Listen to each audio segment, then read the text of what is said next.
What's going on, guys? Welcome to Looking Ahead to Beto Days. I am Chris. And I'm Ryan. And welcome to the show. We have a pretty full show for you guys this week. Ryan, we wanted to start with sports. And I know we have a lot of Texas listeners in here, and I'm sorry, especially for some of the higher ups, but some just absolutely earth-shattering baseball scandal. I love baseball. Baseball is my sport. I love it with an undying passion. And to be fair, I do not know baseball like you do, so I'm aware of what you're talking about, but I'm not the person to defend it. Let me put it that way. It's real hard to defend. So basically, what happened was in the 2017 season, the Houston Astros were taking a camera and they were putting it in the center field, right? Mm-hmm. With that camera, they were zoomed in on the catcher's hands for the opposing team, and they were stealing signs. The video went to a room and then to a monitor that was like, at one point in time, they even had a small monitor so that they could see it, so they could see the signs. If it was an off-speed pitch, they would bang on a trash can twice. Okay. If it was a fastball, they wouldn't bang on the trash can. All right, so I have a question. Mm-hmm. Because I'm a football fan, so this reminds me very much of the Spygate scandal that went on in football. Same idea. Yeah, it seems like it sounds like. So was the illegal act filming the pitch or filming the hand signals? Which part of that was illegal and against the rules? Let me ask you that. Stealing signs is part of baseball. If you have a man on second and you're giving up your signs, James Paxton did it this season. He was tipping pitches. Like, isn't stealing signs kind of a thing that you look for to get a competitive advantage? It is, however, that's an actual person making calculations on their own. If they can fucking Sherlock that shit out, good for them. But in this case, in MLB's rules, it explicitly says you cannot use technology to steal signs. Straight up, flat out. So this gets way bigger, actually, because it goes into 2018. So if it was a pair of, like, someone just looking in some intricate, like, sign language, it's one thing, but the television part's the part that made it the video. The video part. Okay. Because if it's a real person, like it's actually an actual player on the ball field and they can see it, that's on the pitcher and the catcher. Okay. But only basically how they got caught was one of their old pitchers went somewhere else and he was sitting in the bullpen and he was like, "Yeah, you guys need to be careful. They're stealing signs." Major League Baseball gets a hold of this and, it blows up into this huge event. So basically it's a huge scandal, and you've heard a whole bunch of things tossed around, like the Black Sox was the big one that I've heard, the steroid era. Like, see, here's the thing with the steroid era. Well, they could juice all day, but they still have to be able to hit the baseball. When you know what pitch is coming, it is so much easier. It's why Altuve's batting average was so low and his strikeout percentage was so low. And not because I'm a Yankees fan, but those were the only two categories he beat Aaron Judge in, and he won MVP that year. So, just saying. But it started with the players. So the players aren't going to get any punishment. Yeah, right. The players aren't going to have it. It's going to be real hard to do anything with the players. It's so, like, Carlos Beltran is the manager of the Mets now. Mm-hmm. He'll still have no punishment because it happened when he was a player. However, Alex Cora was the bench coach for Houston in 2017, and he was an intricate part of it. They were using their Apple Watches to text things and text messages. So after 2017, Alex Cora gets all this praise, and he gets signed on as the manager of the Boston Red Sox. Now, Ryan, can you tell me who won the World Series in 2018? You know what? I'm going to answer for you. It was the Boston Red Sox. You can tell I am not the person who knows enough about baseball to defend this one. Well,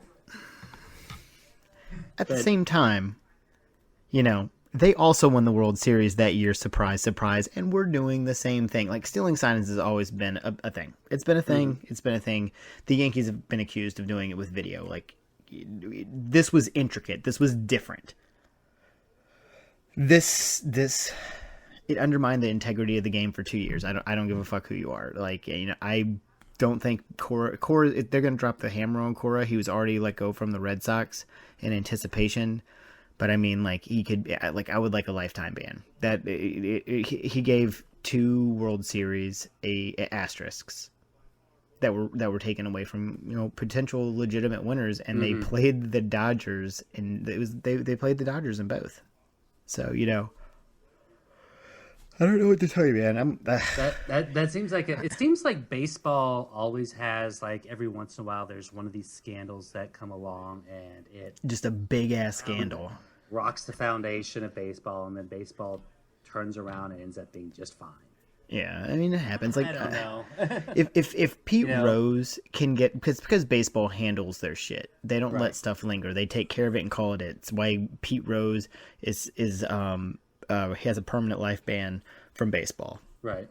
So maybe the solution is, because at some point you're not going to be able to eliminate people using technology to get signs. So maybe the solution is to use technology to deliver the signs. I mean, football has, earbuds in there. Why can't the batting coach call it in? Oh, because the batting coach doesn't call the signs in. I mean, the pitching coach or whoever, what I'm saying. I don't know. Those guys don't do that. It's solely between the catcher and the pitcher that would take something away from baseball. Why don't they use technology to communicate between themselves? Because then they'd have to talk. So if I'm telling you into other a microphone, solutions. You can, like, press a button in your bed or something. Come on, think big. I don't know, man. It wouldn't work in baseball. It's the one sport, like, that's like one of the big things. I don't want to hear this, Grandpa. The baseball is too traditional. It can't get to the modern age. Come on, football evolves. Football adds technology. Why can't baseball? Yeah, but it's just so hard to do it in baseball, and just because of the way things. It's why, like, they still go to the mountains and cover their mouths and stuff, like, because they can read. People will read lips. Like, if you think people don't have people out there reading lips or watching TV screens, that's on you. That's why they cover their mouths. Yeah, baseball should just go digital. Yeah, it's not.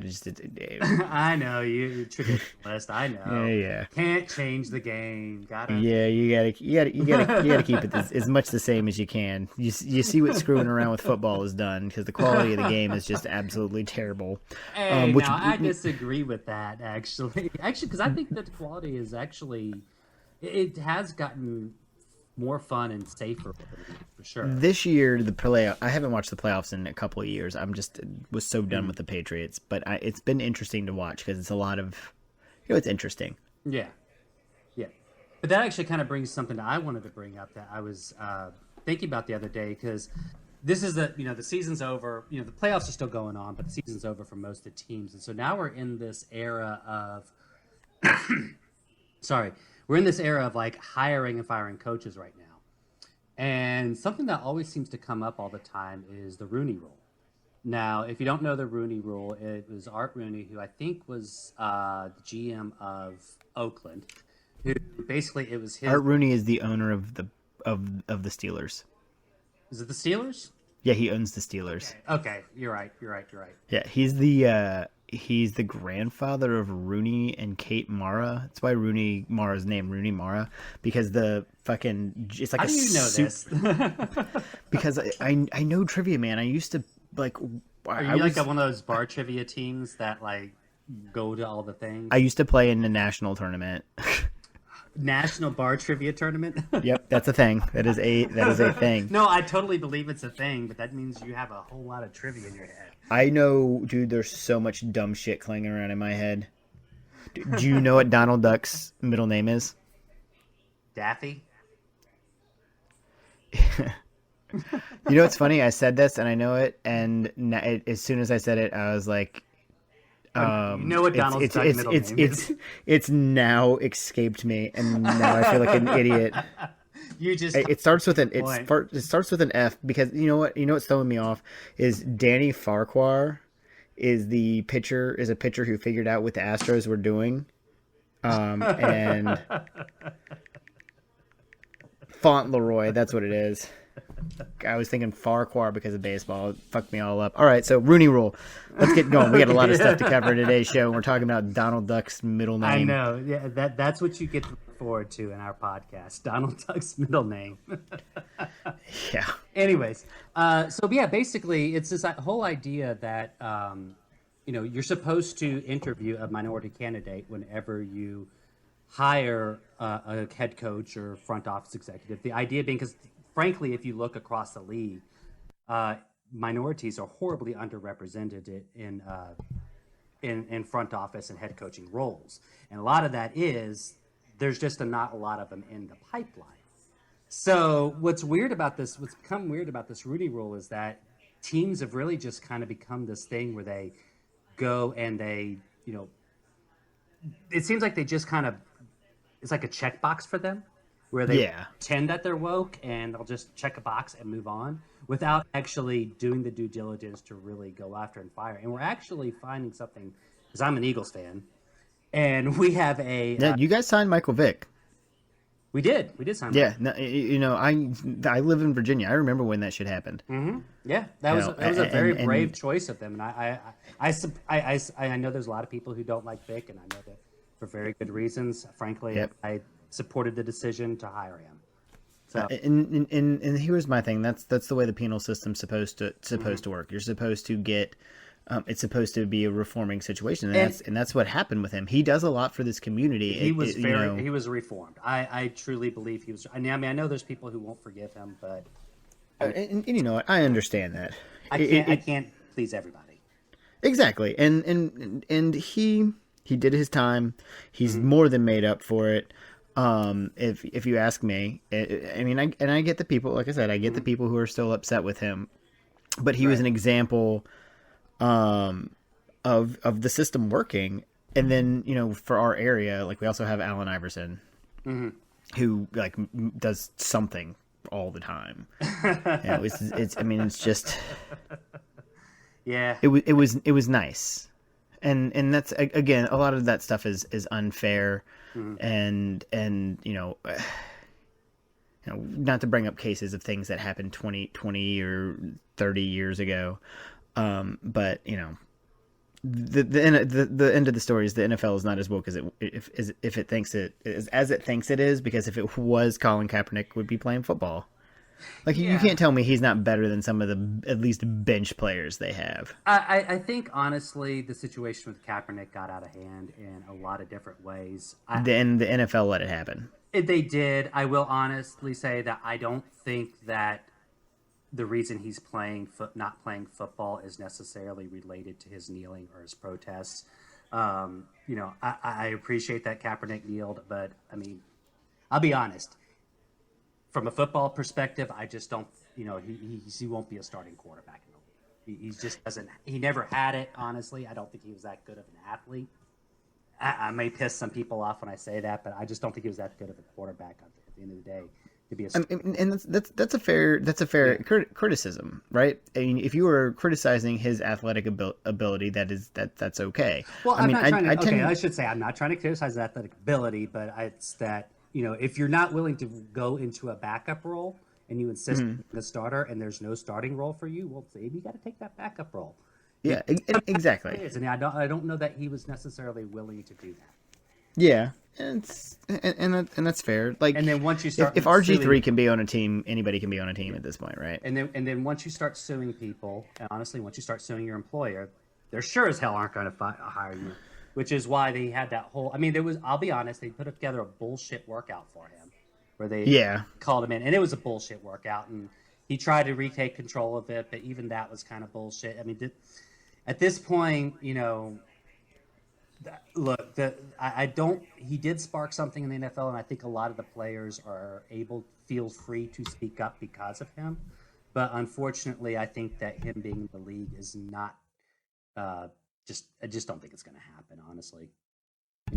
Oh, I don't think so either. You I know, think that's something that's unfortunately sailed, and Mhm. they have to do better next time, and Yeah, that's what I want to see because that's what we want out of everybody. If you make a right, mistake, fucking fix it. right. Do better next time. No. So Rooney Rule, I don't think we ever actually like dove into that, and Well, we I kind of get it did too. because we talked about because that was really kind of the point I was trying to get to was, you know, this whole idea that this league plays at wokeness a lot. Even, even the whole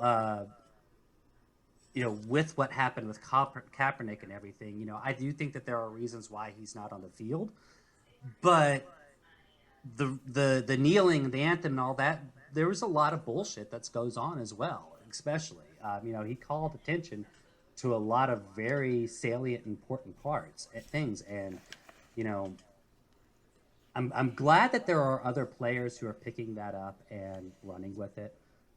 There's a player on the Eagles named Malcolm Jenkins who's a very I like Malcolm Jenkins a lot. yeah, I can't praise him as much. He actually goes up to Congress. He was instrumental in the Pennsylvania State House and helping get felons refranchised. I can't remember what it was specifically. I think it was vote. I think he was able to get help pass legislation to get felons to be able to vote again. Yeah, I think you're right. Dude, He does if shit like nothing that all the else, time. Colin Kaepernick opened the door to that, Yeah, and exactly. that is a pretty good accomplishment. Yeah. Like he brought the conversation to the table, and Hmm. unfortunately, it's been jackasses like fucking Donald Trump try to hijack that. Yeah. It's unfortunate, and I actually just got a Twitter update, and this is going to kind of change the subject and might change the order of things, but just a little bit. But that just came through. Mitch McConnell it's reporting in the Hill that Mitch McConnell is now saying that he knocks a call for additional impeachment witnesses. So he's going to try to get away with not bringing more witnesses, which comes in the wake of all these just absolute bombshell Hmm. documents that came from Lev Parnas, who turned them over to Congress. There was Hmm. 59 pages, including handwritten notes on stationery from the Ritz-Carlton in Vienna. Now remind our listeners who Lev Parnas is. Oh, yeah, that's probably not a bad idea. Lev Parnas is one of the two Ukrainian connected. They were born in Ukraine and raised here.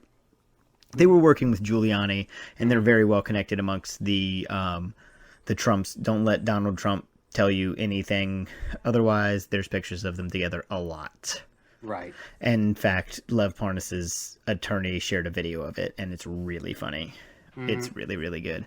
Hmm. But more importantly, some of these documents had like there was a letter from Rudy Giuliani to Zelensky saying that he is the personal attorney of Donald Trump, and it's Donald Trump the citizen, and he explains what it is, and that him and he's representing the president, and they want him to do some things. But the craziest shit in this were the WhatsApp texts where they're talking about Maria Yovanovitch. Do you have any idea what I'm talking about? I have not seen all the details, so go ahead and clue me in. They basically stalked her. They knew where she was at all times, and apparently an ex-GOP congressional or a GOP congressional candidate was helping them stalk her. Like they knew where she was at one point in time. In one of the text messages, they said they had some unsavory characters who could basically take care of her. And Jesus remember, Christ. she got pulled out of Kiev. The DOJ was like, "We're taking you out, and we're taking you out right now." They didn't Jesus. explain to it. She said it in her interview to Congress on November 15th. Jesus. She didn't understand or know what was happening. They were trying to kill an ambassador. Oh boy. Yep. Yeah, they were threatening to kill an ambassador. Our president of the United States was involved in a plot that could have resulted in the assassination of an ambassador. That's normal. Yeah, That's totally normal. that is the normal we lived in. That is just absolutely mind-blowingly bonkers. And this goes right to fucking impeachment, which is part of what we're talking about, because they sent over the articles of impeachment today. But I will tell you one thing: don't fuck with Nancy Pelosi. She's a genius. If you don't think she didn't know this was coming, You are wrong. She Yeah. timed this perfectly.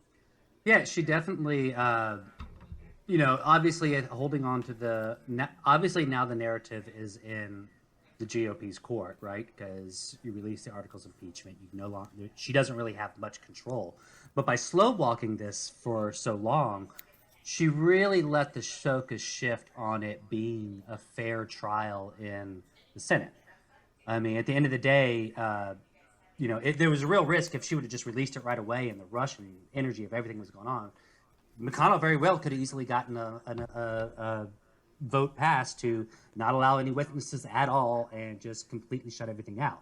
And that's what he's trying to do now. And apparently, that's what he's trying to do. But what he ended up doing actually was he's only blocking witnesses for the opening testimony. There's going to be another vote after that on whether or not to allow witnesses in an actual trial. So they're basically following the Clinton rules, impeachment rules on that regard. Now, in the Clinton, I voted to call witnesses.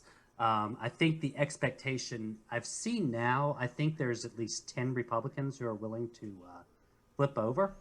Is what the last count I saw. So the likelihood that McConnell's going to get his way might not happen, because the reality is this has never been impeachment. At the end of the day, if you want to do the political analysis on this and you really kind of do the math, impeachment was never really about Trump.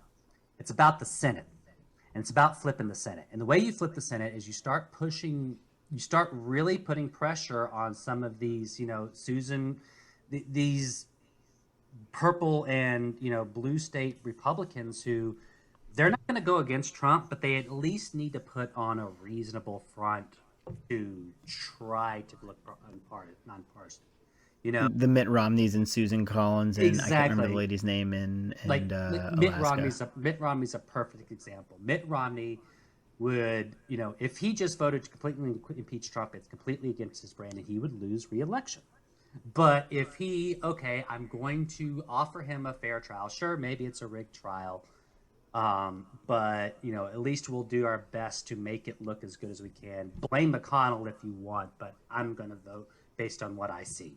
And he'll eventually vote to not impeach, but at least he'll try and play that game. And then that just gives his opponent reason to hammer home. You know what I'm saying? Well, what they need to do is they need to burn Giuliani. They've got to get him in. They have to start putting in, and hopefully some of these documents, like if he's in the country, he needs to be in custody right now. Because if they can get him to flip, the game's over. Well, the problem is, who's going to enforce that? Anthony Barr?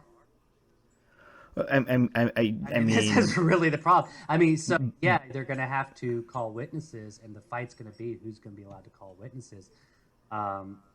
But I don't think that'll matter at that point. Like, eventually, public opinion is gonna shift. You're not shooting for the hardcore Republicans that are diehard Trumpers. You see all the videos of them saying a bunch of nonsense and dumb shit. Yeah. You also see the people who can't tell you a thing that the man's done because he ain't done a fucking goddamn thing.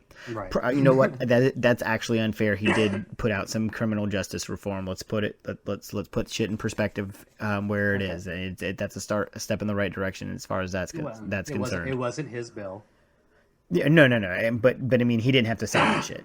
He could have vetoed it. Right. So I mean, credit where credit's due. He's still the world's biggest piece of garbage. But let's be fair. He has done one thing recently, and that is almost start a war with Iran. Oh, Jesus Lord. And that's even worse. And this is going to sound really, really bad. And, you can't forgive the Iranians for blowing up a jetliner. But that started with the United States and the tensions they created there. Oh, yeah. You can't separate it. I mean, we would not be in this situation had the United States. Had we not assassinated Soleimani or something like that. Soleimani. I don't know. Real big asshole. Deserved to die. However, you can't do that shit. You can't like that. Kill. Well, I mean, it's the thing. You can't kill state actors, not without declaring war. He was a state actor. Granted, it was state-sponsored terrorism, but we violated the diplomatic immunity of an ally to do it. Like, that was wrong. He was in Iraq on our behest to negotiate a peace deal. There's See, I certain hadn't heard that. I had heard that he was like at the he was at the Iraqi Iraqi embassy when the airport, protests and stuff and and he stuff. was That's where he was going.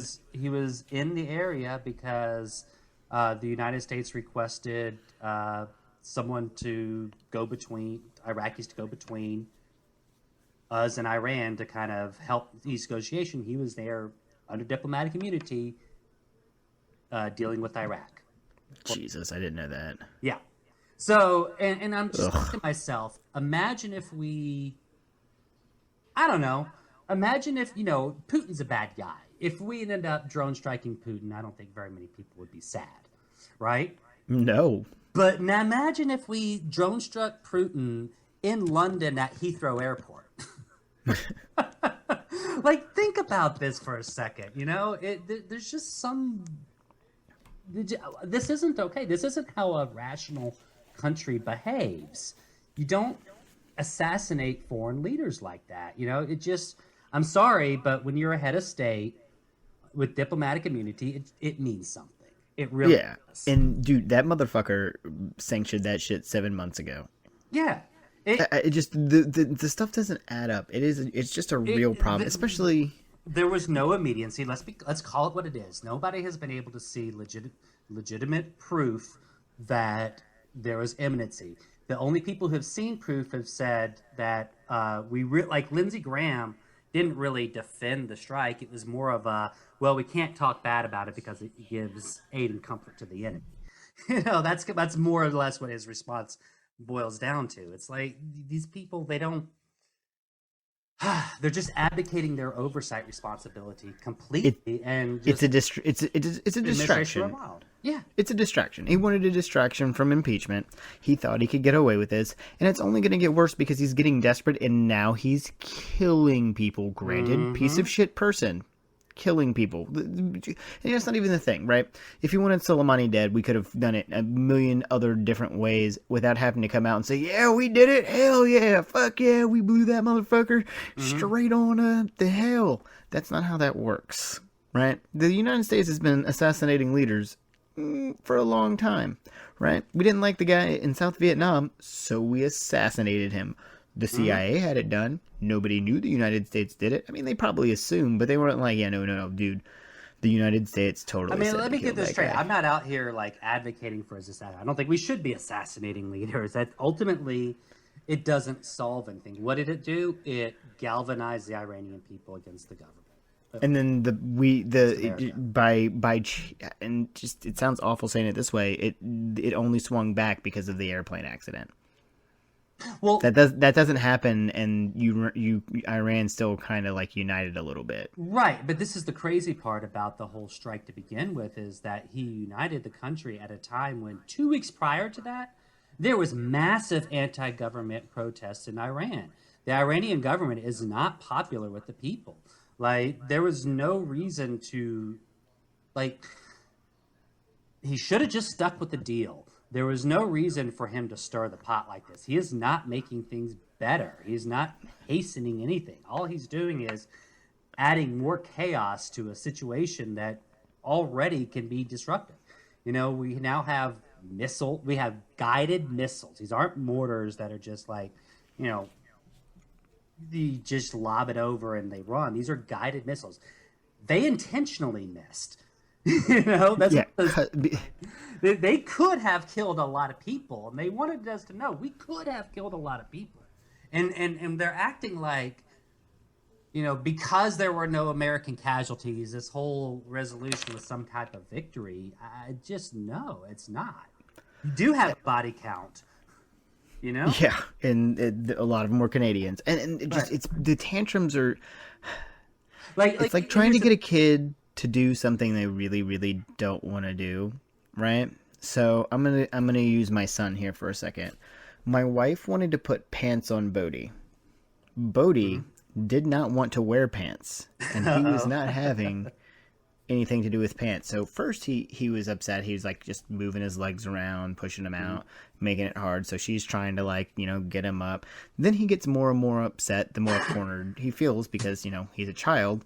The symbolism here is on purpose. So the more and more constrained he get, the more and more pissed off he got. Right. So that it got to the point that like he leaned forward and he bit her. This is out of this child's wheelhouse. Like, not something he does. He learned real quick that shit ain't gonna fly. But he bit her, but he's a child, right? Like, he reacted in a way like he didn't like something, he didn't want something, so he lashed out because he's a baby, he's 1. Yeah, that's what we've got sitting in the White House, right? He's getting more and more cornered, so he's lashing out in ways. Except for there's real casualties here, right? Not just a sore shoulder. And it's getting more and more worrisome, and that's why elections are so important. And that's where you come in. You get the big piece this week. Ryan's been doing some pretty solid work, and not just for the show. Let's completely ignore the show for a second. But no, shut up. Let me praise you for a second. Ryan went to Katy, Texas, and was knocking on knocked a lot of doors. He worked all weekend, and he was out at an event tonight. And he's going to be out at an event this weekend, knocking more doors because that's what we fucking need to do right now. Yeah. That's what has to happen. Like, even at the state level, it's a state election that he was working on. You were working with Eliz Markowitz? Eliz Markowitz. Eliz Markowitz. Dr. Eliz Markowitz. Dr. Eliz Markowitz. Yes, I am sorry. I am in Virginia, and I'm kind of like keeping tabs on this. See, I have a different perspective. As a Virginian, we flipped our house for the first time in 26 years. And Beto was a huge part of that. Like, he came in, I saw him multiple times with multiple candidates, campaigning with multiple people. So it can be done. Virginia was the capital of the Confederacy, and Beto came here and he flipped it. It's not, by no means, it's not a Texas. We've had Democrats in places. A small state, and it's not very rural, very red areas. It does, and they diehard red no matter what. Actually, a lot of red areas. I mean, really, when you look at the map, it's D.C., Northern Virginia, and then Richmond. There's like a quarter down to Richmond, basically. Yeah, pretty much.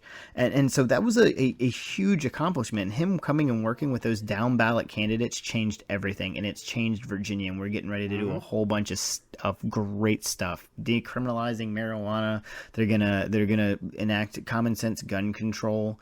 They're making waves. We got out and we did something, and I to praise myself a little bit, because who doesn't like to pat themselves on the back. I got out and I did some work too, and it was worth it to know that I did something good.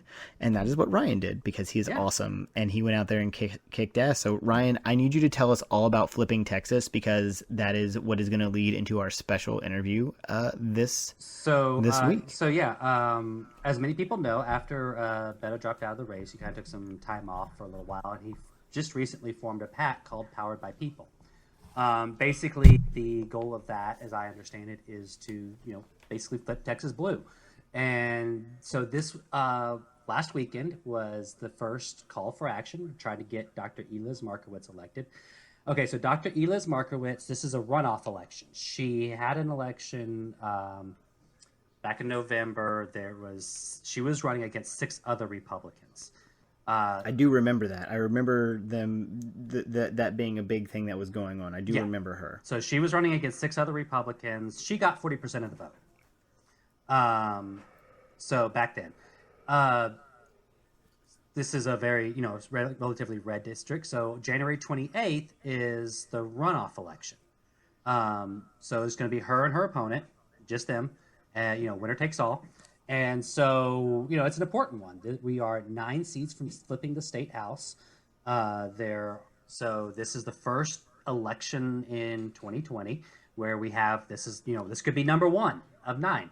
So we got to get out there and help Eliz get elected. So we went out there. We planned, I think they did. We had Beto showed up. He got involved with Powered by People. It was like a little Beto reunion too. Yeah, so he did the whole thing. He did a beers with Beto on Friday. Uh, And you got a chance to talk to him too, which is pretty cool. yeah, I got some chance to talk to him. So we got a chance to catch up. I think I actually finally got to formally introduce myself. I had seen him and I'd shaken my hand and he'd seen me around, so he recognized me. But I don't think I ever really got a chance to really talk to him because it was a smaller event. So everybody's working hard. So anyways, basically we were out there. We had 3 shifts on Saturday, 3 shifts on Sunday, training people, getting people learning on the minivan app, going out, how to block walk, do the whole script. While we were doing that, there was a team inside doing data entry, keeping everything up to date with the database, and getting new signups in there. We had people in there also if they weren't writing, or if they wanted to take a break between shifts, so they got done with their shifts early and say, I need a break. They could sit there, and we had postcards we were filling out for different people. And basically the idea was we wanted to basically canvass Katy. Katy is about the size of Pittsburgh, so it's not small. And yeah, a typical election like this, I think they said, gets usually about 15,000 voters. We anticipated that by the time our weekend of action is complete, so we did it last weekend, we're going to go back this weekend, and even, we're probably even going to keep up the weekend right before the election. We anticipate knocking on every single voter's door, which is pretty big. That's a lot of voter contact. A lot of good data collection, just collecting the data and keeping the database up to date. As the more you do this, the more you see that data is really key in keeping, voter rolls and who to contact and who your voters are. So yeah, just, it was a great operation. It was kind of the first dry run of the idea was they wanted to use this and kind of build a template. So we're going to, lessons learned and how are we going to, keep doing this. So I think we got a lot of lessons learned. It was huge. The Beto Road Warriors are there. Brenda was there. I saw Brenda is awesome. We mentioned Brenda this episode, so she is. We should get at least 1,000 listens. Brenda's awesome. I adore her. I wish I could come out there and help y'all. I really do. You really should come and meet her in person. She is awesome. She's wonderful. Yeah, she was. Absolutely she was the wonderful. one. She was kind of running the show. So yeah, which means y'all did really, really well. Yeah, we killed it. I met some new friends. Got some Cecilia. I hope you're listening. I hope you hear this. She was my block walk partner. She was just a firecracker from Colombia. She's a first generation immigrant from Colombia. She'd been in the country 15 years and became a citizen. And she really thought that this was just real important to be involved in democracy. That this is just something, like, she just couldn't understand why people wouldn't want to be involved in this and get out there and, being involved in democracy. So, I went out there. It was really great to go out there. And it was just great talking with her and hanging out. She was telling me stories about, people she was convincing. And I was telling her stories about, like, going up to Iowa and stuff. And we had a great time. So I actually saw her at the event tonight. So tonight, Beto was also in town, and Seema, oh God, I'm not even going to try and pronounce her last name.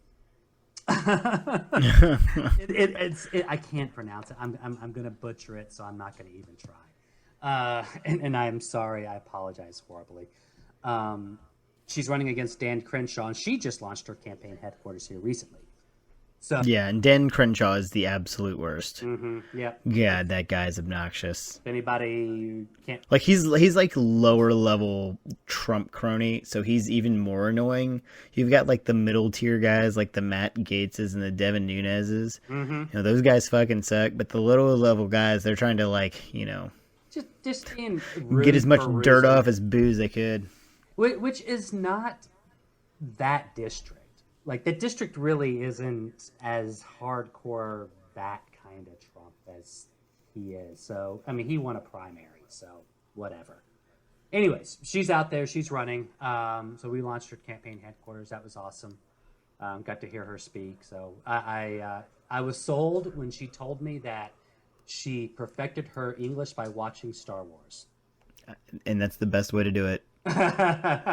Which brings me back to my original point. The new Star Wars was awful. It was. It was. No, I hated that movie. I was so mad. I'm sorry. I'm sure people, for all the Ken Lo people out there, no. I don't know, something like that. Raylo, or whatever. That's what it. Yeah. Ugh. Ugh.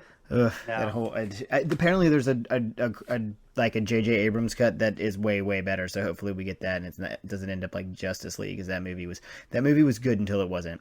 But back to flipping Texas.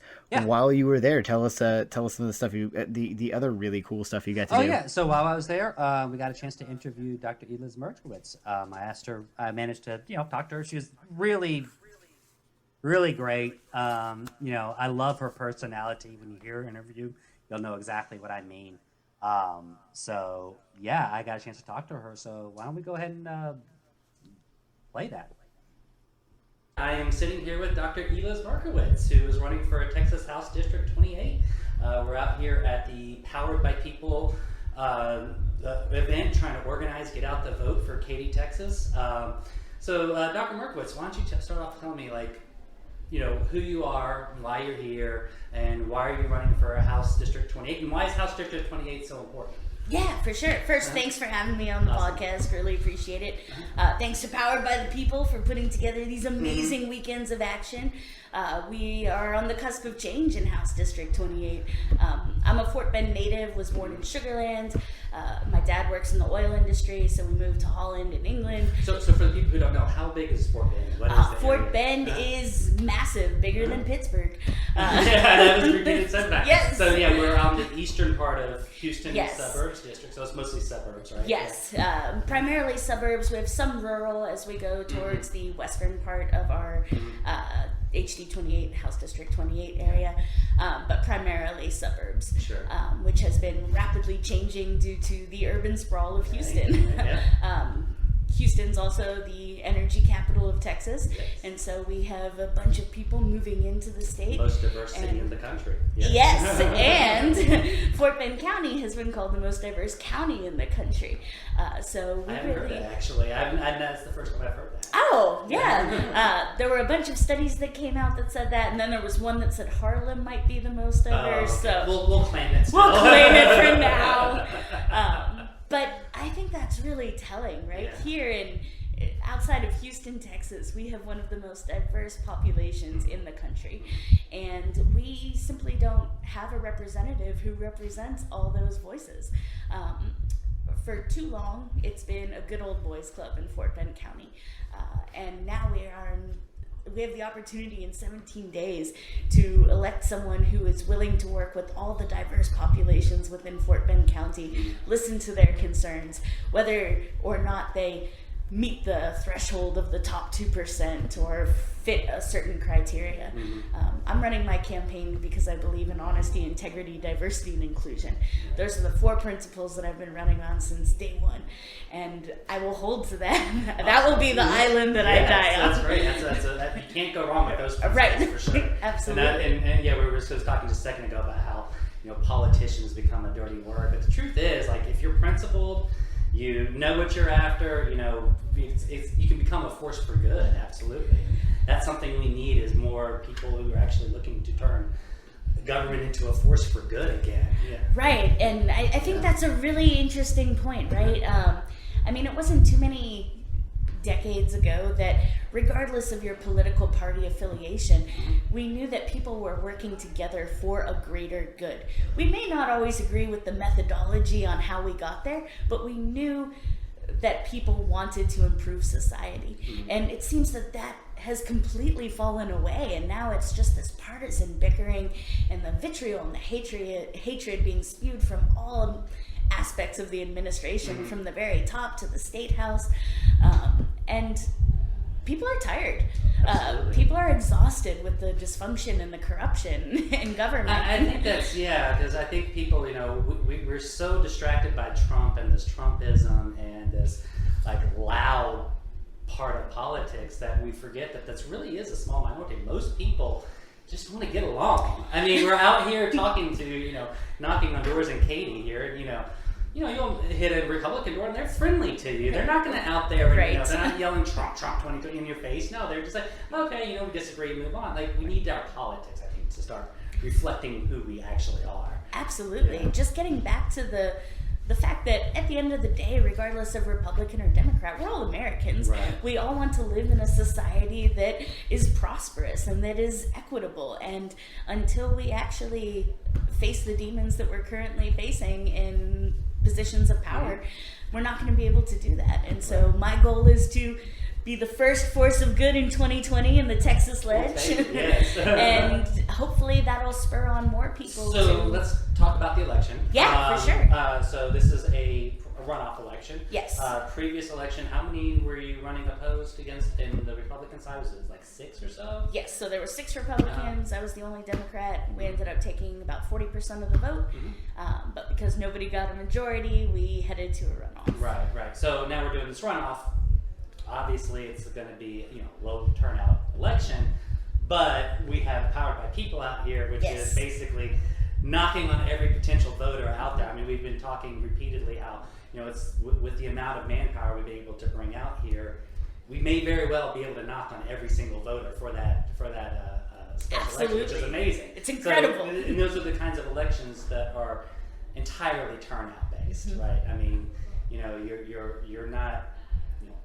It's just about getting people to the polls. Exactly. And that's what we're out here doing, just getting people to the polls. So. And we know that as great as Democrats are, we know that we have a low propensity to turn out, especially in a low salience special election runoff. Right. Where it's like, oh man. But the fact that we've been able to, or by the end of this weekend, we'll have canvassed our entire universe for the second time around. People are going to be aware that in 17 days, we have an election. And it helps also reinforce the idea that, oh no, there are actually Democrats here who, we're knocking on doors. We're not going away. Right. Yes. Beto wasn't a fluke who just came through as a flash in the pan. No, we're out here, we're mobilized, and we're trying to make it happen, like, at all levels. And I think that kind of helps reinforce with people, too, just that constant contact and not just knock on one door for one election. No, we're here all the time. We'll be here. Right.